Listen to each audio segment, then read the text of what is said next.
Welcome to MS Craftshop. I'm excited to showcase the final fully decorated album from the blank base we created during last year's 11th Hour Christmas gift series. It was an effortless project of the ring binder mini photo album. Christmas was nearly a month ago, and I decided it was time to cut the ties with the holiday season and go further into the new year. That's why I chose the children's collection paper, Sleep and Dream from Craftshop, to decorate the album. Besides, the simple projects we created during the 11th Hour Christmas gift series don't need to be adorned with holiday-themed papers. They are absolutely universal and suitable for any occasion.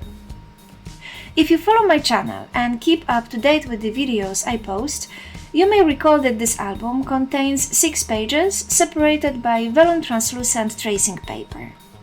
You might also have noticed that the album appeared thin and the binder rings seemed oversized, causing them to wobble in every direction. Now you can see that none of the above-mentioned concerns exist anymore. I even surprised you by telling you I reduced one page, because there was no more space left after decorating the album with scrapbooking paper and extras. There is only one mat for the photo on each side of the page, designed for photos 10 by 15 centimeters. The mats are raised using scraps of 3mm beer mat, which I have a large stock of in my drawer. On one side of the page, the photo mat is placed horizontally, while on the other side it's positioned vertically.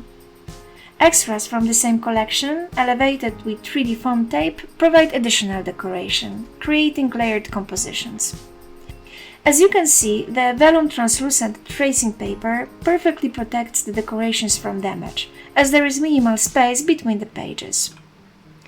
To be completely honest, I have never been a big fan of the ring binder photo albums. However, after creating several of them, I became more and more convinced of their value. I'd love to hear your opinion. Do you like this type of album or prefer a different style? Which one is your favorite? Please share your thoughts in the comments below the video, and see you soon!